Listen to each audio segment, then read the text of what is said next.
Hello, Jessica here, back for a new episode in our series Transitions, Health and Wellness Journey. Today's episode, I'm going to talk about my experience with hair. And it's quite the experience. Let's get started. So, to start off with, I am bald on top. And I have hair on the sides and on the back of my head, but up here, I am completely bald. So, when I started this transition, I started off with wigs, basically.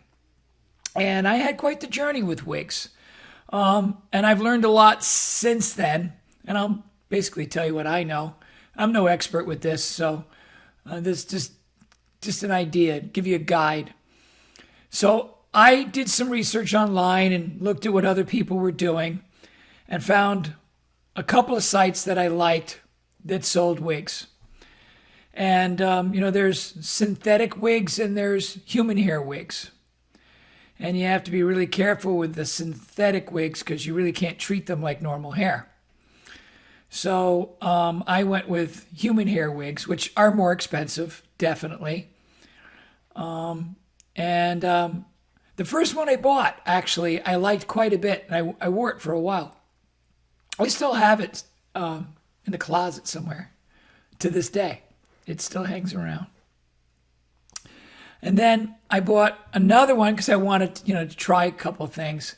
And I bought what I thought was another human hair wig. As it turns out, it wasn't a reputable site. They listed it as a human hair wig, and it ended up not being a human hair wig. That was really disappointing because it didn't come the color it was supposed to. It didn't come, as human hair. I tried to get somebody to fix it, and when they tried to mess with it, they realized that it wasn't human hair, so that just turned out to be quite a disaster. I guess my point more than anything is you have to be very careful where you're buying your wigs. There are plenty of people in our community who sell wigs online, so if you pay attention online, you can find, just by listening to other people and watching posts that people do, you can figure out the better sites to pay attention to if you're going to go down the wig path. So I did that for a number of years. I don't like wearing a wig, a traditional wig. It can move around. It doesn't stay on your head. You can't go swimming with it. It's just not an excellent system. So I did some homework and I ended up going to Hair Club eventually. And when I first started out with Hair Club, they did a full top. So it sits on your head just like a standard wig, but it's actually glued to your head. And that was pretty good. I did that for probably 2 years, I think, maybe even longer. And then they had switched me around with different stylists. And the stylist I ended up with suggested that we grow out the hair on the side and back of my head. And instead of doing a full cap, that we end up with a piece on top. And that's what you see today. This is what I have. And so it took quite a while, as you could probably well imagine, because we're starting with hair that on the back and sides, it was, I was lucky it was that long. And we wanted to grow it down long enough so that, I could wear a cap and you could put your hair up and, there would be hair long enough to work with that. So we started growing my hair and I took vitamins for it, which definitely helped. It did grow quite faster by taking the vitamins. So we did that. I got measured for the cap. They ordered the cap. And gosh, I think it took me probably the better part of a year before I got my hair long enough that we could do anything with it. And now my hair on the back and the sides goes down as long as my hair. You see my hair now. It's that long, which is great. So when you're wearing a cap, I can take my hair and put it up just like any other girl that has hair. And you see hair in the back here. There's no line back there, where a wig you would have a line. So That is fabulous. I think this, for somebody like me who doesn't have hair on top, this is a great way of doing this. So that's how I went. Wig, removable wig, and then I went to a glued-on full cap, and then I went to just a little one on top with the hair growing out on the sides. And that's been my journey with it. And I've been doing it this way now for a while. Now, let me tell you that it's not the least expensive thing in the world to do. This is expensive. It definitely is. But for me, I can budget for it, and it works really, really well. And I like it a lot. I can go swimming with it. It's human hair. I can do anything I want with it. I have them change the color on it on a regular basis because I get bored. So when I get a new one. So the way this works is I go once a month. And every other month, they give me a new one. And in between months, they just take it off, they clean it up, and they glue it back on again. So every 2 months, I end up with a new head of hair.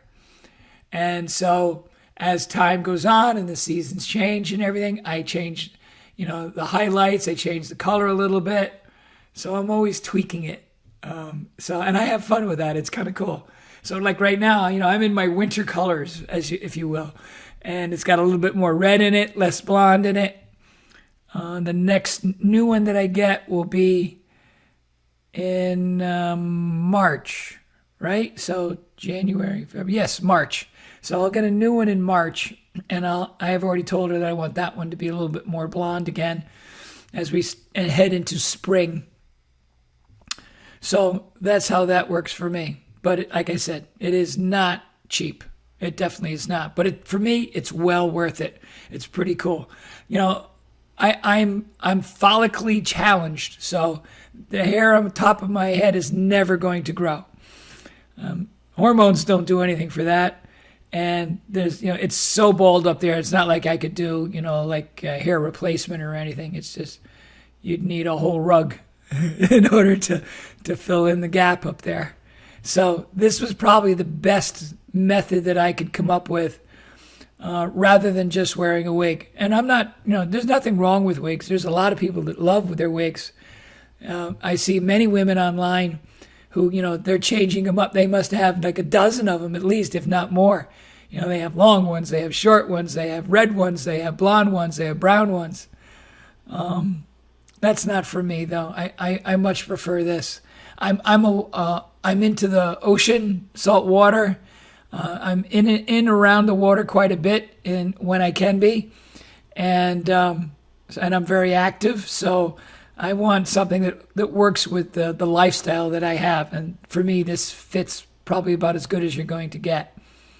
Well, that's my journey with hair. Like I said, this is just my version of it, and I'm sure there's plenty of other stories about hair from other people. Maybe, who knows, maybe we'll get some interviews going with that. That would be fun. Get some other people's ideas about what they do with hair. But that is my journey. I hope it's helpful. I hope you get something from that. If you have questions, send them in. And if you have ideas for other episodes, things you'd like to see me talk about, please send me an email on that as well. Our website is up and running now, mytransgendernation.com. You can also find us on Facebook, My Transgender Nation. We're also on YouTube here, and this is also copied and sent as a podcast on Spotify and other places that you can find your podcasts. So on YouTube, if you want to help, if you are not a subscriber already, please like and subscribe. That'll help us along in our journey here. And I hope you have a great day. Thank you so much for listening. I hope you enjoyed this episode. Take care.